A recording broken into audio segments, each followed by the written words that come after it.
Hello, you're watching New Vision TV News. I am Ruthina Seje. We are coming to you from the New Vision newsroom. We are going to look at the news around Uganda, around East Africa, around the globe, and also have a Pearl of Africa series later in the bulletin. We start with the news around Uganda, where we look at stories making headlines across the country. From Mayuge District, the Director for Rural Communications Development Fund at Uganda Communications Commission in Nyombi Tembo has asked students to embrace ICT in order to improve in their education, while commissioning the newly installed computer laboratory at Bukaboli Seed Secondary School in Namrana village in Bukaboli sub-county in Mayuge district. Themba said this will help students get information and ICT skills.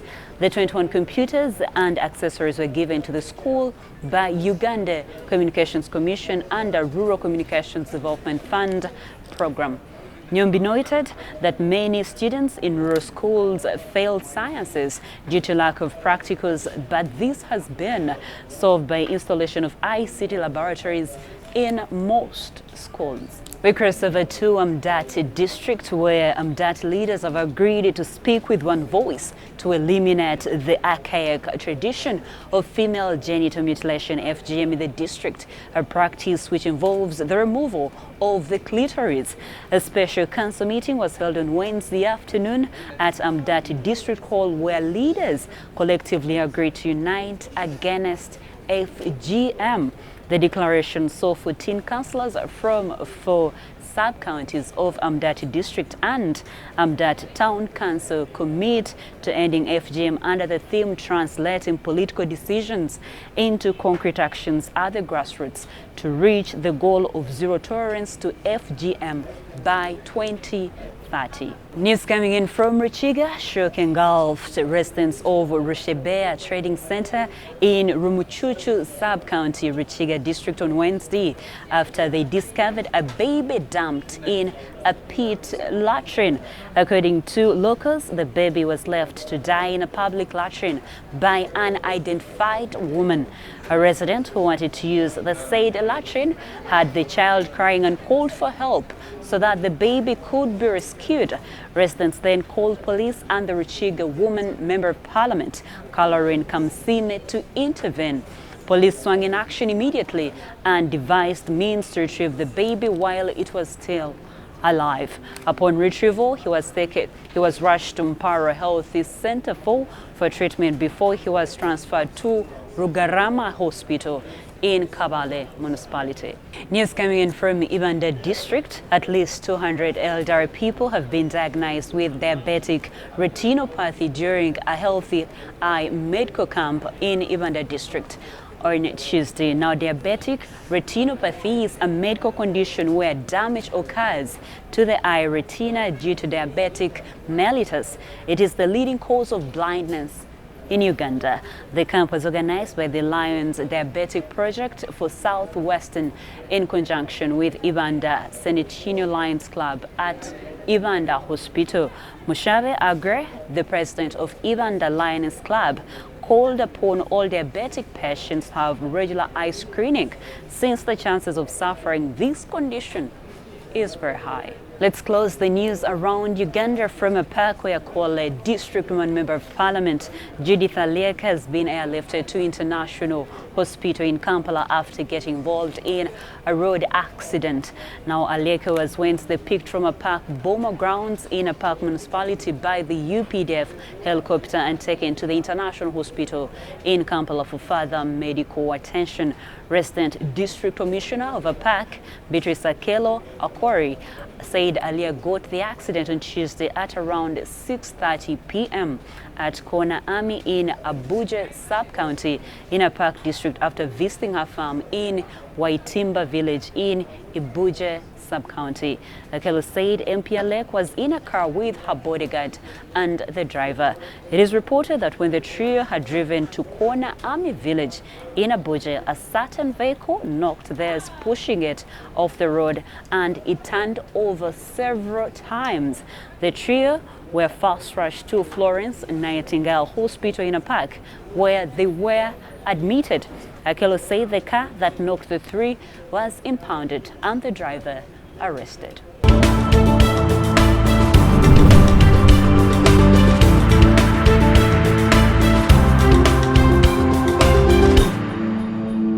That is it for the news around Uganda. Now let us take a look at the news around East Africa and around the world with Lynn Komjishe. Hello, you're watching New Vision TV. My name is Lynn Komjishe. This is news around East Africa. We'll start off with Kenya. Now, Mount Kenya Council of Elders has criticized President Uhuru Kenyatta over recent appointment of parastatal bosses, saying allies of Deputy President William Ruto were left out. They said the appointments favor those supporting the handshake between Uhuru and opposition chief Raila Odinga. Now, news from Tanzania. Tanzania wants to boost tourism numbers by putting a cable car on Mount Kilimanjaro, Africa's tallest mountain, and is in talks about the project with a Chinese and a Western company. Around 50,000 tourists climb Mount Kilimanjaro annually. News from South Sudan, emboldened by sustained mass protests that ousted long-serving presidents Abdelaziz Bouteflika of Algeria and Omar al-Bashir of Sudan. South Sudan youths plan similar action in Juba next week with the stated aim of unseating President Salva Kiir. In a mobilization that is gathering pace on social media, the youth plan to turn out in Juba on May 15th and 16th to launch nationwide protests against the government, which they accuse of failing to restore permanent peace and stability in the war-torn state. In Uganda, the hearing of another 306.8 million Uganda shillings fraud case against former principal accountant in the office of the Prime Minister Geoffrey Kazinda has kicked off. Kazinda is battling 3 counts of embezzlement together with James Okuja, the OPM's senior assistant secretary. Prosecution says the duo embezzled the funds meant for regional consultative workshops on development programs in West Nile, Lango, Teso, Karamoja, Elgon and Bunyoro sub-regions. Away from East Africa, we take a look at what's making headlines elsewhere in Africa. We look at Mozambique. Officials in Mozambique are scrambling to contain a cholera outbreak in the north of the country after Cyclone Kenneth devastated the area last month. Now, Kenneth, the second cyclone to hit the country in 5 weeks, destroyed health clinics and contaminated the water supply. The World Health Organization estimates there are nearly 190,000 people in need of health assistance or are at risk of diseases in Mozambique, and this according to the UN spokeswoman Stefan Dujarric. Kenneth struck while Mozambique was still struggling to deal with the impact of Cyclone Idai, which hammered the country's central region just weeks earlier, flattening the port city of Beira and killing more than 1,000 people across Mozambique, Malawi and Zimbabwe. According to the Office of the Coordination of Humanitarian Affairs, cholera cases in Cabo Delgado province have risen almost 5-fold to 64 since the outbreak was declared last week. In South Africa, early vote tallies suggest South Africa's ruling ANC party will retain power after an election on Wednesday, but analysts said its share of the vote could fall below 60% for the first time since the end of white minority rule. As of 900 GMT Thursday, more than 4 million votes had been counted out of about 26.8 million registered voters. In the parliamentary vote, the ANC was on 55%, with the main opposition Democratic Alliance on nearly 26%, and the leftist Economic Freedom Fighters on nearly 9%. South Africans voting for a new parliament and 9 provincial legislatures had expressed frustration at rampant corruption, high unemployment and racial inequalities that persist 25 years after Nelson Mandela's former Liberation Party swept to power in the first all-race poll in 1994.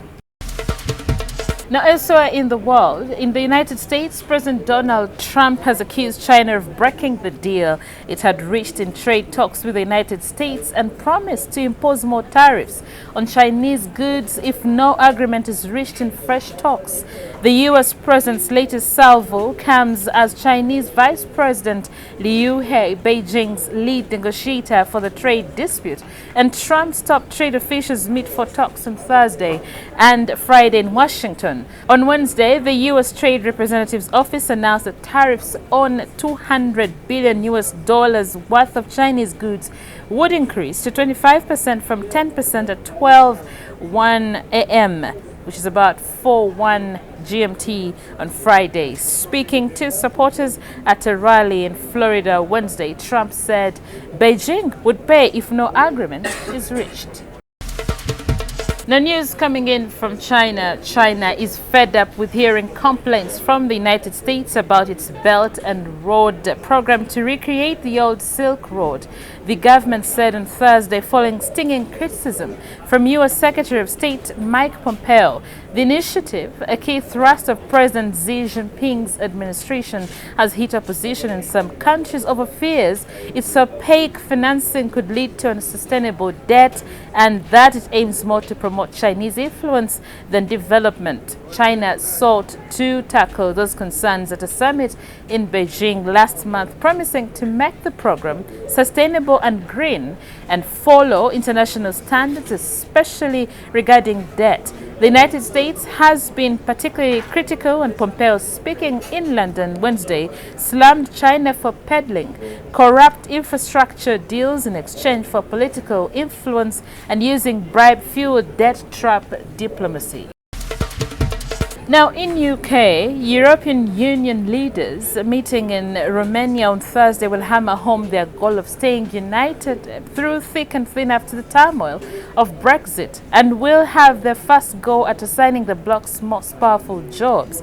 The leaders of all members except Britain meet Europe Day in the town of Sibiu, which has German and Hungarian roots, 15 years after the EU's expansion east finally consigned the Iron Curtain that had divided Europe since World War II to history. While rich in symbolism, the summit will be short on substance, a reflection of how the EU has been engulfed by problems and divisions that are now playing out ahead of European Parliament elections May 23rd to 26th. The bloc is divided over issues ranging from migration to democratic standards, grappling with Brexit and a wave of populism, and faces external challenges from China to Russia to the United States. It is also lagging behind on challenges from climate change to cybersecurity. That was news around East Africa and around the world. I leave you with Ruth Nasaje taking a look at what's happening in today's New Vision. Thank you, Lynn. Let us take a look at the pullout news in the paper that comes out every Friday. We have the Harvest Money pullout, we have the Beat, and also a special for those in holiday called the Holiday Companion. Now, from the Harvest Money pullout, we see how Bazeo solved water shortage on his mixed farm. We also have opportunities for farmers in the petroleum industry. As most of the people are receiving grains, those in Buyende, especially the farmers, are counting losses as drought persists. We have all those stories and much more in the Harvest Money pullout. And remember, it is a guide to successful farming. Moving on to the Beat. The Beat says the Fridays just got a whole lot better. It says the great Ugandan writers are gathering, find out what they are talking about. In the Beat, we also have culture, columns, cinema, and relationships. Now, those having their holidays, the Holiday Companion is also in the New Vision. Remember, it comes out every day. Now, for that one coming out on Friday, it says Stranger Sent to Bus. It is something that you should read and also get to know what is happening to that stranger. Then Kampala, the capital city of Uganda, is something you should know from the Holiday Companion pullout.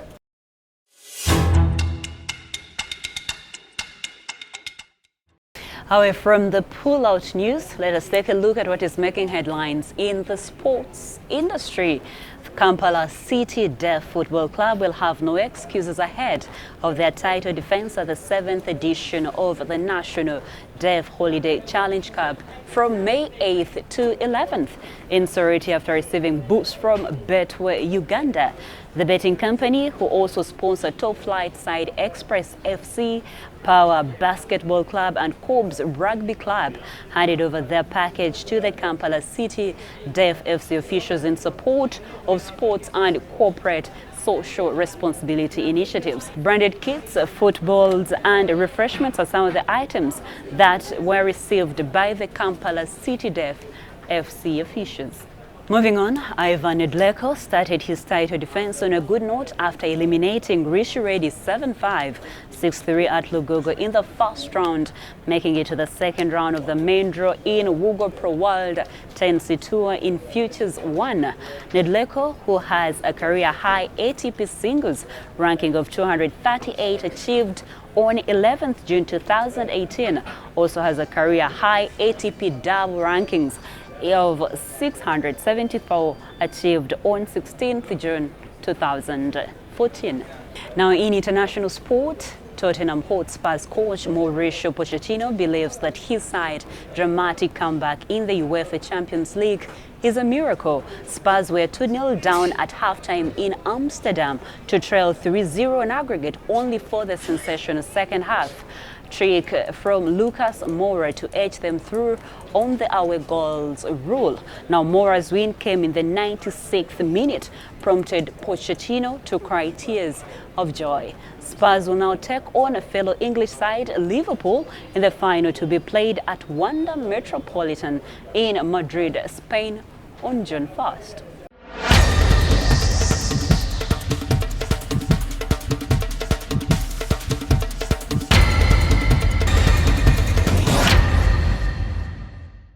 That is it for sports news. In our Daily Pile of Africa series, we look at the formation of Kampala City, Uganda's capital. It is known as Uganda's capital city, serving as the country's commercial capital. It is an urban center of contemporary skyscrapers. In March 1962, Kampala was declared the capital of Uganda 7 months before Uganda got its independence on October 9th. We are going to take you back on how it became the capital.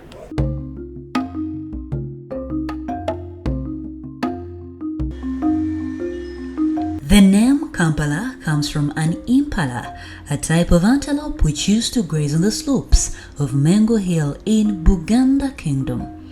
The Baganda translated the hill of the impala into Kasozi Impala, pronounced as Ka Impala, and eventually Kampala. The city was built over the old capital of the Buganda Kingdom, located on Mengo Hill. The city is 1,300 meters, which is 4,265 feet above sea level. Thus, Kampala experiences a mild climate, even with its close proximity to the equator.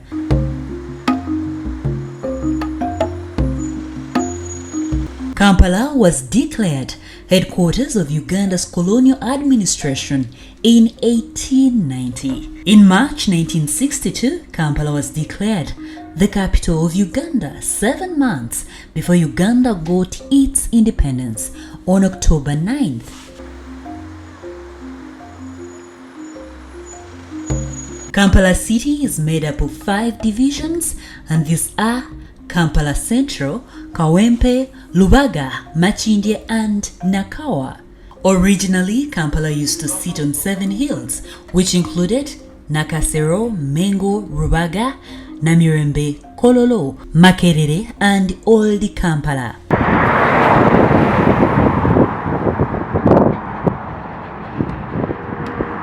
Today, the city has many hills, most of which are dotted with religious institutions such as churches and mosques, as well as hospitals and large hotels.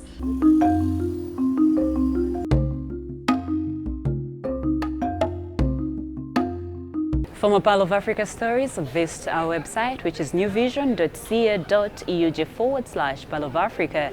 Our newspaper, The Sunday Vision, is also another home of adventures. Grab your copy every Sunday for Pearl of Africa stories. We speak business in the Handshake with Lynn Komjisha. Well, hello there. My name is Lynn Komjisha. Thanks for joining us here on New Vision TV. This is the Handshake. I have with me Edna Ruth Mubiru. Edna, welcome to the show. Thank you, Lynn. So after Uganda acquiring and also revamping the Uganda Airlines, now they've sent invites to prospective local suppliers. They say they want to use local suppliers. Yes. In of course, for among others, food, drink, fashion designers, etc. Is this boo-boo? It is boo-boo. But for people who don't know what boo-boo is, I'm not a fan of that acronym, by the way. But it is what it is. Yes, Buy yes. Uganda, build Uganda. Yes, yes. It is clearly one of those things. There's been a drive to buy locally, to support local industry so that they can employ more, they can scale their businesses. Absolutely. So, and being Uganda Airlines, I think it's our airline, so it's only right that they support the local people, the local industry. Yeah. True. It's really such a good move, and I'm very impressed by it. But, when the aircrafts came into the country, the media was awash with memes of incompetence, with memes of weird settings. Yes. How are they going to deal with this? Because the internet, of course, the social media was showing that usually there's substandard products, there's substandard services that are often offered by Ugandans. How are they going to deal with this? Well, one, they have to prove themselves. Absolutely. You see, the only way to counter that, because the airline, of course, there's the poor history, and then the revamping has been there's a lot of skepticism. Yes. Yeah. So they can only counter this by doing a good job.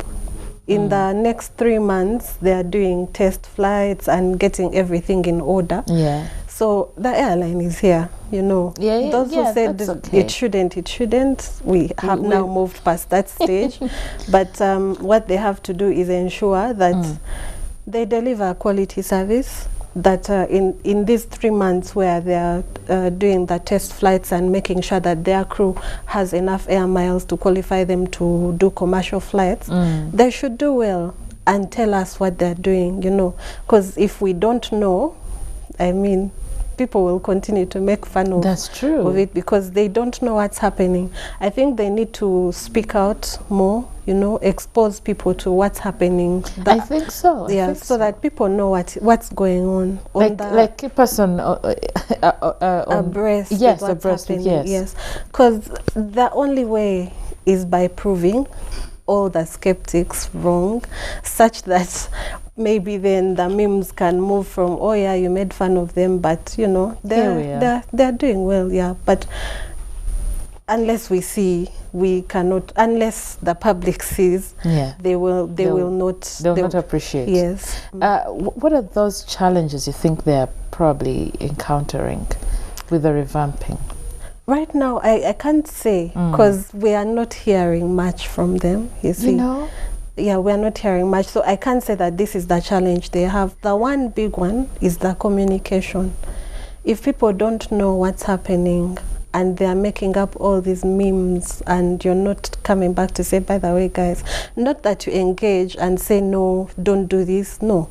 Just show what it is you're doing, such that no one can sit and make a meme because they know and you have showed them that you're doing something, something good, So you think they ought to communicate more? I think so. We in the run-up to the planes getting here, there's a lot of conversation. There was a lot. But this conversation was dominated by people who are not within the operation, you see. Yes. So if the people within the operation could speak more And, you know, we were happy the planes landed, celebration, jubilation, yeah. What next? What is going on? Keep us abreast, we know that there are schedules. They are moving from one airport to another. To one, Bombardier is showcasing the plane, and Uganda Airlines is telling people, oh, Uganda Airlines is here. But can we get a bit more of what's happening when they're in the air? I mean, video. We want to see. We want to see where our money went. Well. True. So they've sent out invites for, you know, prospective local suppliers. Yes. Does this mean they're inviting people, you know, to bid for different services? Yes, they are. Because the operation will need food. They'll need food, the uniform have to be done. And considering it's, I mean, Uganda Airlines, it's only right that you reach out to the local industry. There are already some airlines that have foodstuffs from Uganda, but if you're going to use this under tourism, the argument has been that this airline will sell the country. True. So what we need is for them to think through whatever happens on this plane should be sailing. So is there going to first class meal? You know, those they're probably thinking about, but a supplier to be able to deliver the local experience of Luombo. So bid notice is for people to come. The next 3 months, it's time to prepare who and at what point. Yes. You know what is at Ugandans and what would you know how much the flights are going? We don't have the details yet. 2 months, in the next 2 months, all that should. Sure. The focus is on the region. Some international right now we don't we don't know. You guys, Uganda Airlines, you know, give us, update us. We need to know. Thank you, Edna. Thank you, Lynn. Thank you, Lynn. That is all we had for you. Thank you for sticking with us. Remember, you can get more news updates and other programs here on New Vision TV by visiting our website, which is newvision.co.ug/video. You can follow us on social media. Facebook is The New Vision. Twitter is @NewVisionWire. Instagram is @NewVisionWire. And our YouTube channel is New Vision TV. Catch up with me on my Twitter handle. I am Ruth, the voice. We close with a fact file.